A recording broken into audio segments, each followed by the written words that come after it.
the outbreak is quite running faster than the response, and the risk of expansion, the risk of transmission to other regions, and also including the River Congo, is important. But at the same time, also it's probably very, very important to mention that really efforts are also ongoing for trying to stop that transmission through the River Congo.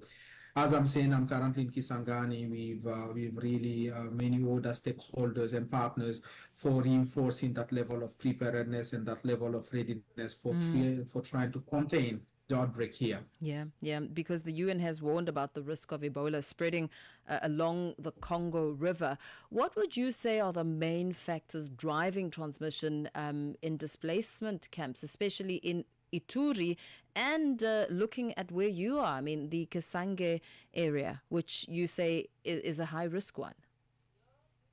Yes, I mean, a few factors may explain this one. I mean, the context is quite complex also. We have a lot of population movement. This is a mining area, so there is a lot of people moving around for really working in those minings, and obviously the population, the high density of the population is also important. And one factor is that probably, we've been having some delays, before starting this response. And I think that's one of the explanation. But there are some kind of positive sign also indicating that really if we have the level of operational capacities which are required, I think this is something that can be handled also effectively. And in Kisangani, as I was saying, where we are, we came here about 10 days ago. We really undertook some energetic actions, and today we still, thanks, I mean, we do not have any secondary case apart of the 5 cases that which has been reported about some weeks ago. So the challenges are here, but also there is a hope that, if we really increase the capacities, the operational capacities for this. The efforts of increasing surveillance, how is coordinating working between OCHA, governments and health partners on the ground as you talk about some of these measures that are put in place to curb the spread? Excellent question. And in Kisangani today, we are not 10 days ago. The actions, the energetic actions that we have conducted, how are they being, implemented? And now, obviously, also to focus on the future. For each of these organizations is in its own areas of expertise, in its own areas of responsibility to come together to accompany the Ministry of Health, for really trying, again, to have a kind of effective and impactful intervention for controlling the outbreak. So coordination is key, and we are doing it from the ground, from Kisangani, from Burnia, around, I think, the Ministry of Health and the National Health Authorities.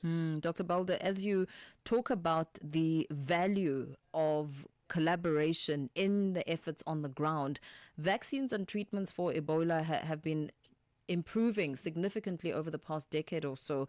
How concerned should the region be about cross-border transmission, and neighboring countries adequately, are the neighboring countries adequately prepared to respond as you talk about your efforts on your end and collaboration on the ground?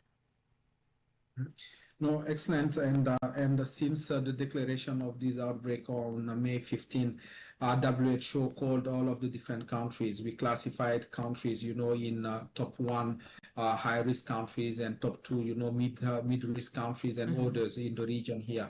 And clearly, I mean, the countries neighboring, I mean, DRC are really will be amongst, I mean, the top 1 countries. We are referring here to South Sudan, we are referring to Uganda, we are referring to Central African Republic, even countries which are far from here, but with good flight connections. So measures has been undertaken. I was at that time in Ethiopia, and I can tell you, Ethiopian authorities took all of the different appropriate measures for protecting. It's the same thing which is happening today in South Sudan. It's the same thing which is happening in Central Africa. So the willingness is there. We are trying really to take all of the different means that we have, I think, with the countries, and then obviously to step up, I mean, this preparedness based on the learning that we have been having, I mean, over the past few outbreaks, since the big one in West Africa, 2014, 2016, but also the previous one here in the DRC between 2018 and 2020. So it's really the kind of cumulative learning of all of these different responses that we are trying also to translate translate and to adapt to the current context, which is a little bit different because even the space here is a little bit different. You know, the species of the Ebola EVD currently is different than the one which were also happening before. And with all the lessons learned, what do you think is needed right now to prevent a wider crisis? You know, because one needs to also get a sense of whether or not you're optimistic that this outbreak can be contained given the current conditions that you speak of. It's not a very easy question, but Yeah. probably I think the determination, the collective efforts of each of everyone, I think will be extremely key. And this starts with the engagement of the communities. A lot of work has been done there in the main cities, in the urban cities. But how can we, again, I think, penetrate a little bit more into the rural cities, you know, into the rural communities to convince them about not hiding, not about going to traditional healers if they have this disease, rather to try to go, to the health facilities. So that's really one of the challenge. The other one, as I was saying, is the operational capacities today. As we know, all of this shift into the global, health architecture, there are less resources for supporting this type of emergencies, but we know, like we can foresee, the potential consequences of such crisis. And last point is probably, you know, to think about more mid and longer term investment into health systems.